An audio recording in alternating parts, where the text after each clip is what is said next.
Don't ask no questions when I pull up, no, I'm on my way. It's going down right when I see you, what I'm trying to say.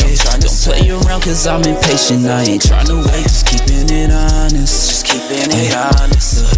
Yeah, there's a lot of other women I can see today, but you the only one I'm seeing. Treat these hoes like rays. LV motto, I be duck, but I got time today. Just keeping it honest, just keeping it honest. I'm still riding with a full clip on. Ray Charles to that bullshit. I knew what you was on when you text asking what I'm doing. Yo, what's rockin' world? How y'all doing, man? My name is Kyren Monteiro. Special guest, special really co-host of it. Gonna be on this thing. You gonna see this thing. My guy Yung Pootie, man. What's going on? What's going on, everybody, man? You know what it is. YP go crazy. Yung Pootie here, man. What's going on, cuz? We got Mark Kohn II, aka Yung Pootie. Yes. Here on the Board Talk Podcast, episode number 3. We got some good content on y'all. That song that y'all heard in the intro is my guy Yung Pootie. It's called Honestly, featuring the homie JONNI LUVLI. And it was recorded mix and master here at Frequency Canvas by myself. And yeah, man, the squad just got just so much stuff and so much potential that we growing into, man. But I appreciate you coming on. Alrighty, family, it's good being here with you, man. You know, Yung Pootie runs his own studio and label and company here in the same building as I am, called Playhouse Sound. Sound. New company, actually, and excited, man. But yeah, give him a round of applause, man. Appreciate it, cousin. And for the people out there, a round of applause for y'all, man. On this episode, man, we're going to talk about Concierge Luxury. And even though Pootie is an artist and a producer, he's going to come really more from an angle of a recording artist, but also a studio owner and engineer. For sure. We're going to talk about the advantages of recording in a professional studio versus the home setup. Now, I haven't always had my studio in a commercial building. My studio was at home. I had a professional home studio before you moved into your new venture last month of opening up a commercial spot. You had yours at home, and you can have great equipment in a home studio. For sure, definitely. But I think that there are some things that are missing when artists are isolated at home. Oh yeah, for sure. No matter the level of the studio, whether it's the cheapest simple home setup or it's some Dr. Dre looking type. Man, that's stuff. a fact, because being in the actual studio as to being at home, there's so much that you're missing out on, whether that's being input from the actual engineer who knows more of what's going on with the record, or even other things going on. There's a lot that you're missing out on. I'm not knocking the home studio, because that's home studios are great, but I think that a lot of times artists will go buy their own setup. And when I say artists, we're talking about really vocalists. So, hip hop artists, singers, singer-songwriters maybe playing the guitar, even bands, even musicians. There's all kind of people are buying home studios. Right. And this, especially in the last couple of years with COVID and the pandemic. I know, talking to some salesmen at Sweetwater alone, they talked about how stuff has just skyrocketed. Oh, yeah, for sure. You know what I'm saying? But we got some different points, and I'm sure that we may add to this. But we want to talk about at least 7 points of why you should go to a professional recording studio. And I feel like these things are valid. And Pootie is going to bounce off of me as we get in this. So the first point is experience. When you go to a professional studio, that engineer, he or she should have some experience at the end of the day, beyond the artist's experience. Even if the artist has some experience, working with a professional audio engineer with some experience is a great thing because they're going to be able to bring so much for sure value to the table and how fast they can move. Mm-hmm. Like you said, some of the input that they can give.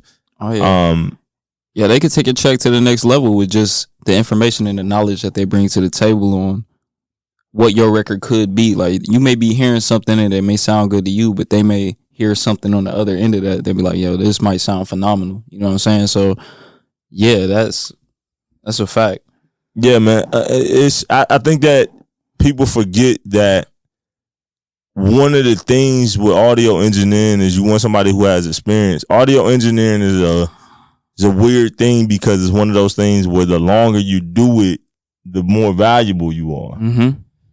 Versus kind of like sometimes like, you know, with a rapper, you know that you're going to age out eventually. Even if you go blow up and do tours with the classic records and stuff, right? Like there's a date on that. Yeah, Nas is amazing, but he's not Lil Baby right now, sure. right? You know what I'm saying? Yeah, definitely. And so, yeah, you know, but engineering is one of those things where the more you do it, the more you slide into it. So first off, you're going to gain that experience, right? Second off, right behind that experience, professional audio equipment, right? So maybe some of you in a home studio have invested well into your home studio, but a lot of times people just kind of go for the cheapest option and hope for the best. But when you're going to a professional studio to record your music, there's going to be a level of quality of equipment there that you're probably not going to holistically have. And you know, not just microphones and not just analog equipment, but even the kind of power surges that they use, the cables, the type of software they've invested in. They're running a professional studio, so in order to be able to charge that hourly rate for you to record, right, they're going to have to justify some things. What do you think about that, man? Like in what aspect of just what I'm saying, like as far as the value of going to a professional studio? Don't you feel like most professional studios are gonna have some gear, some equipment in there? Oh yeah, for sure, definitely. The higher end studios, for sure, they're gonna have some gear that being in the home studio setup they're not gonna have, just because they're not maybe accessible to have it, or maybe they don't have the funds to grab it. It's definitely gonna be that. But or even if they do have the funds, it just maybe doesn't make sense. Yeah, it could. Maybe it doesn't make sense for a home or like somebody with a home studio to spend $1,000+ on a microphone. Yeah, for sure. Maybe that $200 microphone is what makes sense, because that's all their business can handle. And at the same time, you can get the same type sound off of that $200 microphone. That I won't say the same, but you can get pretty close to it with the same type of microphones we use down here at the studio. It's just all about knowing what you're doing with the equipment that you do have. There's levels of stuff. Yeah, but I sure. will say in 2022, everything. It's 2022. Everything. There's nothing on the professional market that doesn't sound professional. But we know that all gear isn't made equal, and I think that going to a professional studio, there is going to be some equipment in there that's going to be beneficial. You know what? I think now, like it being 22 and how time is just progressing and technology is steady evolving, we're at a point where like a lot of cats out here, they're not necessarily going down to the studio because they got the studio on their phone. Like I see cats with like BandLab making professional sounding music off of their phone with just a headphone. Yeah, time is definitely changing. But what's crazy is you still can tell the difference. Oh yeah, for sure. When you listen to industry records and professional records, you can tell the difference. So that brings me into our third point, which is professional acoustics. Yes. Now, for people who don't know, when I say professional acoustics, what I'm talking about is this would be the things that you see on the walls of studio. This would be bass traps and different treatment. And if the studio is custom built, it literally can be the floor and it can be everything. Yeah, just the way the acoustics of the room. A lot of times at home, people either don't, may not, don't have that luxury to be able to do it. And there are home studios that sound really good acoustic wise. But one thing at a professional studio, I guarantee you, is taken serious is the acoustics. And there's something called reflection. So when you hear those, when you walk in a room and you say something and you're hearing what we call reflections, people will probably say echo, right? Yeah. You can hear the sound bouncing off of the walls, the floor. That's caused by those hard surfaces and things in a room. That is terrible. Yeah.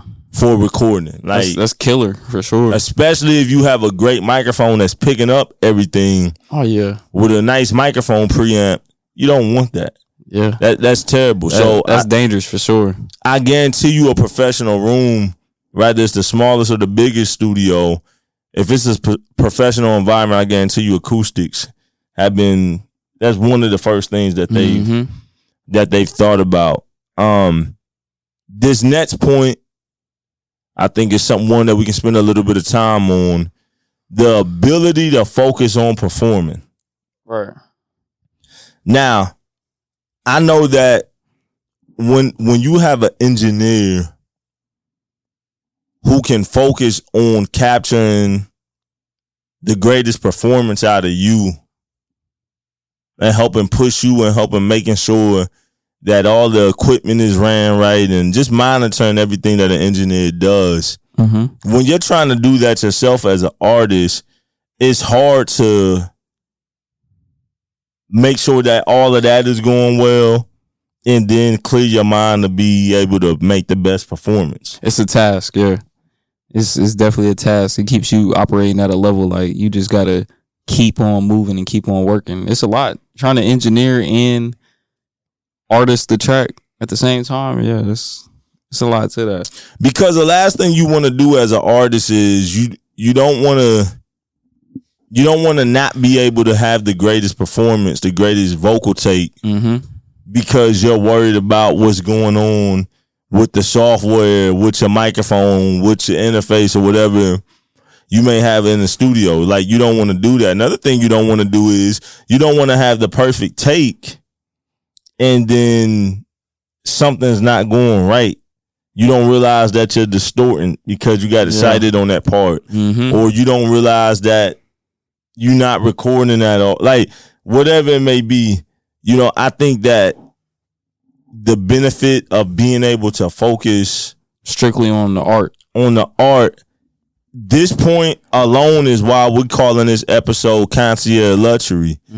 Because at this point in the home studio market, artists don't necessarily need to go to a studio anymore. Not necessarily, yeah. It's some concierge luxury type stuff when you go into the studio. It's more of, man, this is what the stars do, right? Yeah, it's more of one of those things because, like I said, it's so affordable and so easy for anybody to record their own music now. So I very think, easy, very. What do you think about that ability to be able to perform, right? So let's tell your story for a little bit. You had a home studio. Yeah. And I remember last year when I first opened my studio downtown in our city, you had to learn how to trust somebody having their hands on your music because you're grown accustomed to doing it myself. Doing it yourself. Sure. So talk about that transition and you trusting a professional engineer. It's not about me, but it's just about more of the position. So how was that for you to come in a professional? And you've been to other professional studios, but how was that for you to come to a professional studio and work with a professional engineer, but then have an ability to be able to be hands off, knowing that you was in good hands and you could just focus on being an artist? I know that's a big question, but I want you to answer all that. I'm gonna try to answer all of what you just said. Okay, you just said a lot, but really, I'll start off by saying that it takes time. with me, I'll say like I've always had the home studio set up, obviously, but going to other studios and just being in that environment of the actual studio, I could say, speaking for myself, I mean, I could probably relate. Other people probably could relate to what I'm saying, but like you may get overwhelmed with being in that environment, especially with something that's your art form. So singing or even rapping in front of somebody else, you may get nervous and you be like, damn, I don't want to do it like that. And therefore your performance, it may suffer because you trying to impress the engineer or impress anybody else that's in the room instead of focusing on the craft. I would say that right there, that was a biggest thing for me early on about coming in and recording and having the home studio set up. That was one of the main reasons why I got my own. I was like, let me get comfortable doing this on my own. That way, when I transfer and get into the actual studio, I'm able to know what's going on. I'm more comfortable in my own skin. So yeah, I think that a lot of artists, the trust between the engineer and the artist, that's something that, you feel me, I don't necessarily, not just being inside music, but that's something that can be formed outside of music. Like, obviously, me knowing you, I know you outside of music. So I have a certain trust with you based off of that. You know what I'm saying? So that's something that can be built.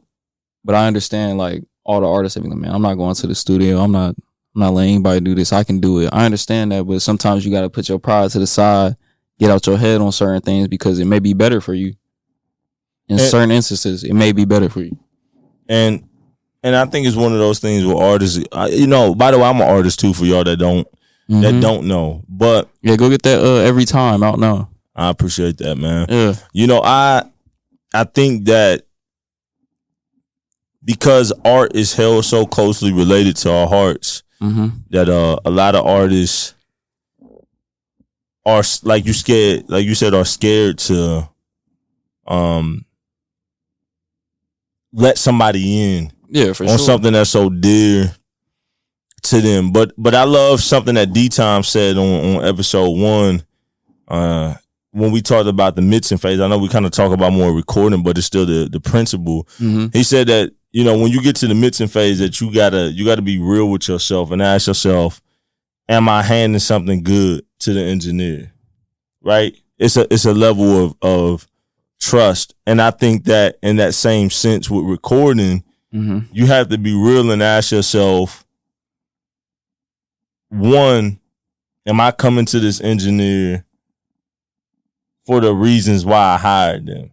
If I'm coming to this engineer because I believe they're the best and we got chemistry, then I need to let them operate in the capacity that I hired them for. Right? You know what I'm saying? Which is to make sure that they capture the best performance of me at the end of the day. Doesn't mean they're my vocal producer. Doesn't mean they're my music producer. Doesn't mean they're my beat maker. They're not my slave. They're not somebody underneath me. They are somebody who is highly skilled at what they do. And I'm paying them and trusting them. Because at the end of the day, they're working for you. So it's your job to give them the product so that way they can work for you at the highest level that they can. Essentially, that's what it's supposed to be. So artists, I want y'all to remember, as a recording artist especially, that your job when you go into the studio is to execute and deliver the best vocal performance that you can. For sure. And no matter how small or big your team is, that objective stands at the end of the day. It's to get the best performance. Yeah. And so if you allow yourself to be able to go into an environment where somebody can help you, like myself or Pootie, or some other engineer, wherever it may be in your area, that's going to help you at the end of the day. So once again, step number 4, the ability to be able to focus on performing. The performance. I think that's probably the best point out of these 7 that we got wrote down. Yeah, that's a fact, because people, they're not going to remember how the song was mixed. They're going to remember the performance of the song, how it was played, and how they felt when they heard it. They're not going to remember like, oh, the engineer, he did this on the track. They're not going to remember that. They will, but they're going to remember it because of a great performance. Exactly. A great song is going to help you appreciate a great mix. For sure. It's like, once again, it's like D-Time said in the episode, if you got a trash song, if your song is terrible, why are you even getting the mix in the first place? You need to go back and re-record. It's all about the song and the arrangement and the performance. It's all performance, right? At the end of the day. And so in your performance as an artist, you have to do what you're supposed to do. Number 5, I like this one. It kind of goes with that ability to focus. Number 5 is, there's no home distractions. Now, everybody's home life is different. But for those recording artists, those of us who rather you're a husband or a wife, or a mother, or a father, maybe you got roommates, maybe you live in an apartment complex and you got neighbors that you got to focus on, or maybe you live in a house. Things we know all too well. Yeah. Maybe you live in a house and you got that.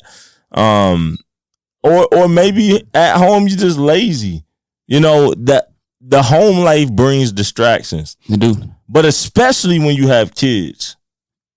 Yeah, we're nieces and nephews, yeah, for sure. Or maybe you are grown and you still live at home. Yeah. You know, like I said, roommate, whatever, even if you live by yourself, sometimes home can bring distractions. Definitely.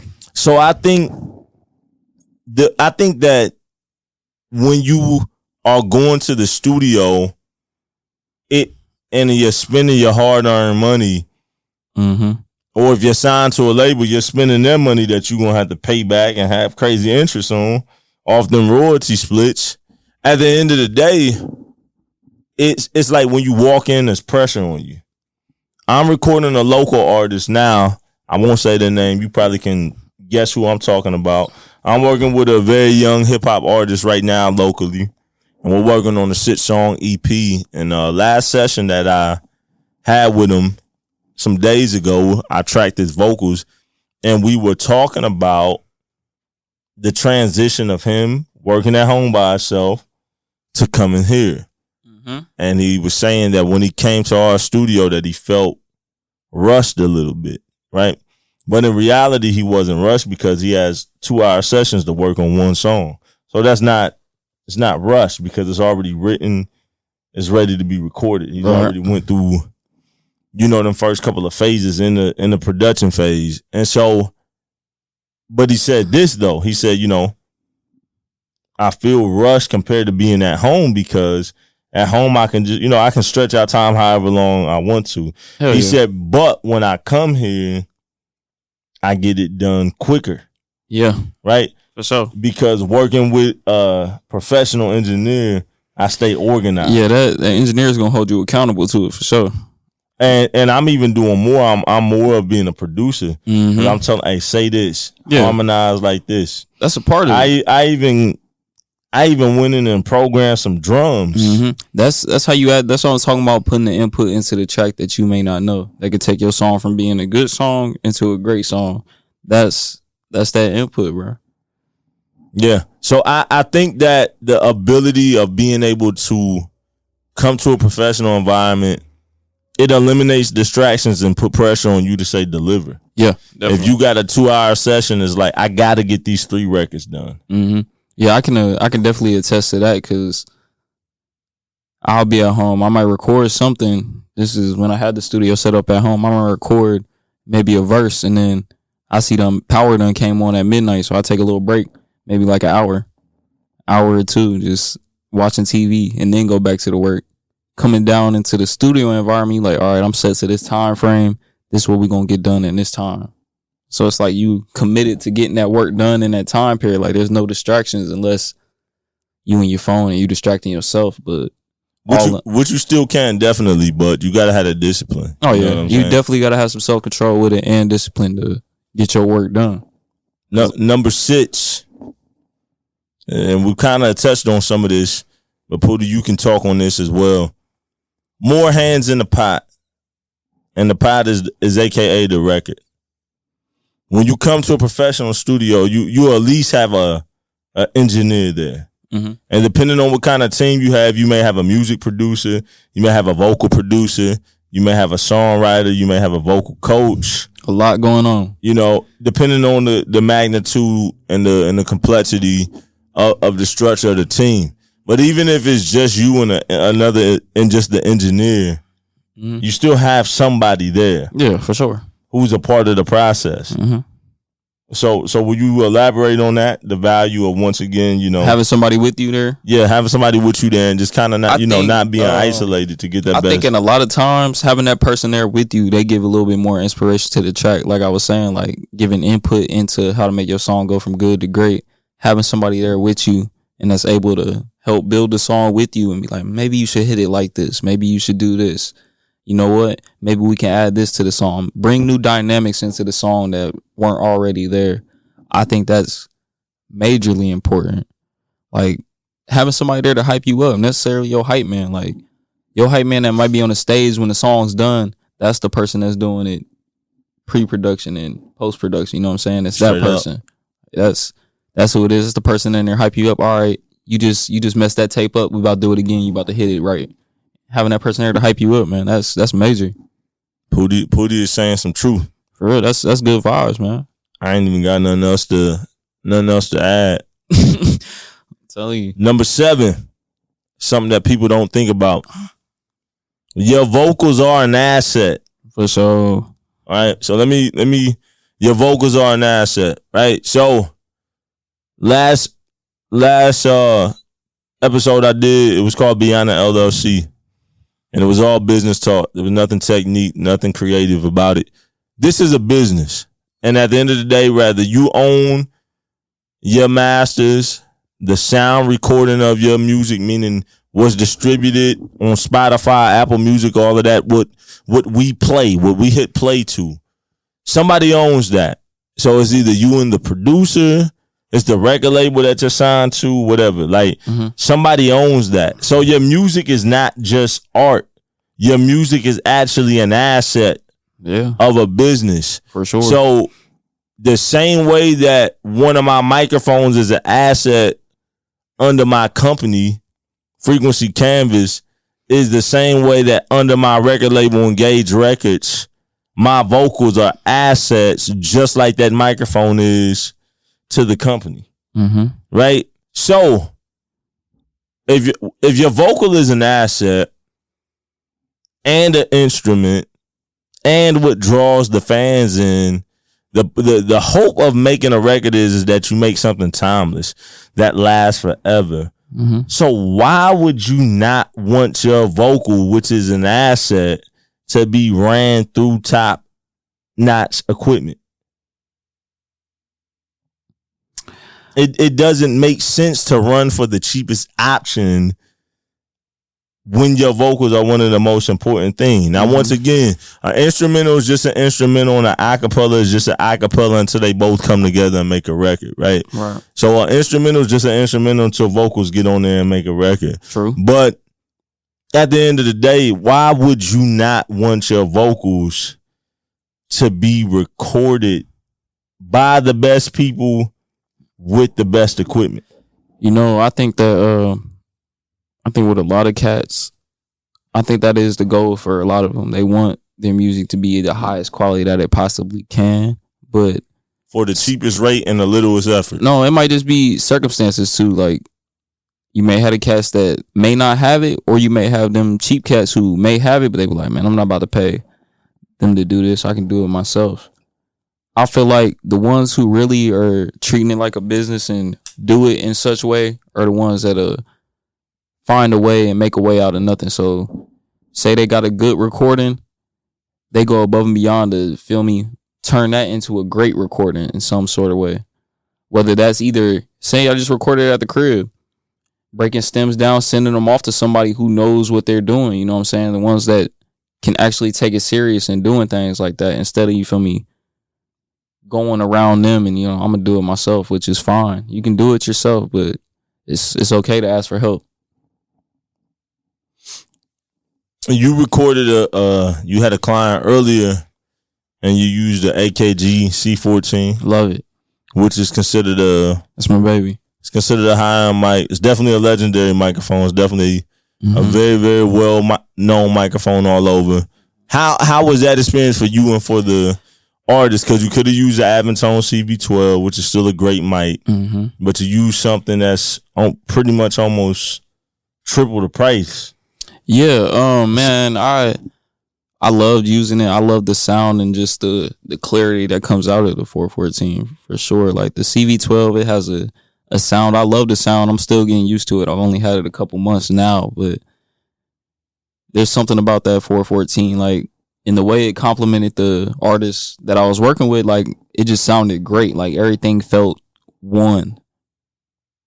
It's like as soon as you hear it, it sound like a record, though. Yeah, it definitely, everything comes in like just dry. No effects, no processing on it or anything. Just dry input. It's like, yeah, this sounds amazing. Yeah. And for the artist, just hearing that playback of his vocal, how was that for him? Oh, he was amazed. Like, bro, this the sound? Like, yeah, man, this is what comes out. It amazed me. Like, damn, I didn't know it was like that. I ain't gonna lie, and I recorded with this mic, but recording through a different DAW and a little bit different hardware is a little bit different sound, because I came up recording on mics that necessarily weren't even supposed to be used for recording, like Rock Band mics. So me going from a Rock Band mic to hearing how a 414 comes to a ISO 1, like, yo, that's major. It's like it's some of the best. It's some of the best of both worlds. I just think that artists really need to like take pride. Mm-hmm. You know, if you look at a mainstream artist, let's say like a Chris Brown, a Beyonce, a Jay-Z, like somebody legend, like super ridiculously legendary, right? Right.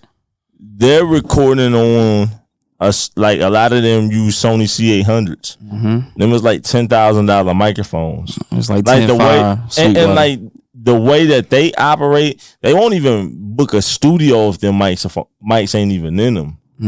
Or it's to the point to where they'll have their own, and then their engineer will bring it.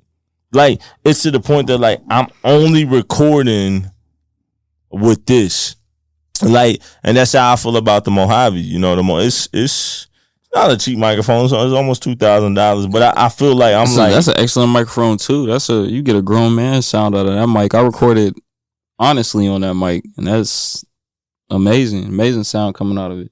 Just the detail that you get. Yeah, for sure. You get all of the detail from the 414 plus some. Yeah, a lot of color, a lot. I feel like the 414, it has more color in it, I would say. With, I don't know, what would you think? No, I think the 414 is probably a more transparent mic. Think so? Yeah.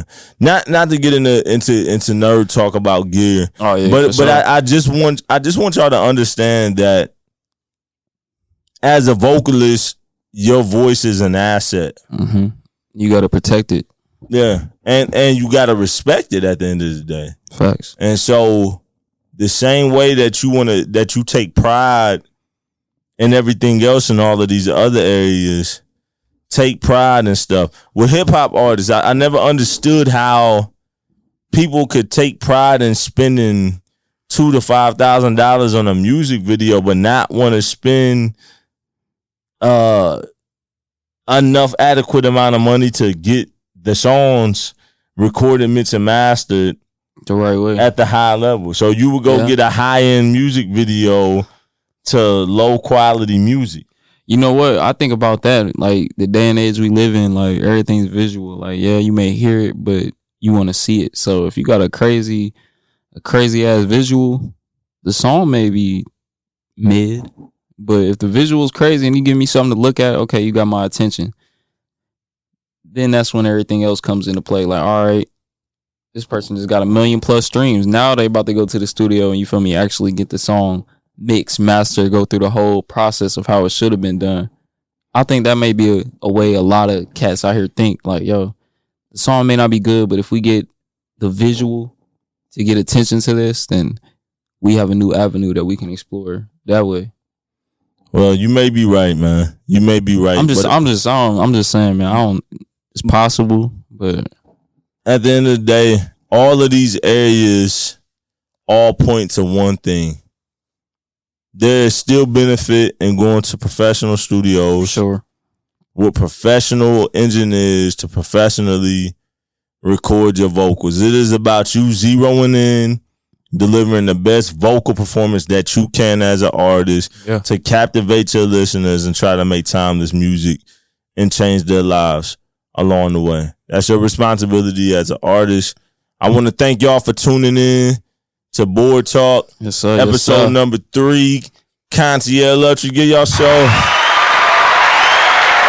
a round of applause, man. Yeah. Pootie, appreciate you coming. Pootie is actually distantly my blood cousin. And so in another episode, we'll have to cover some of that stuff of how we from a small city and most black people is related around that podcast might be a little longer than people expect it to be. Like, you find out you got new cousins every other week. Like, man, it's something, man.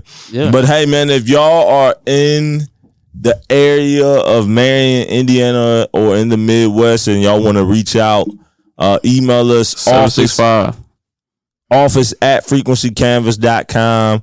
frequencycanvas.com. We got some special things coming in the future that we can't wait to reveal.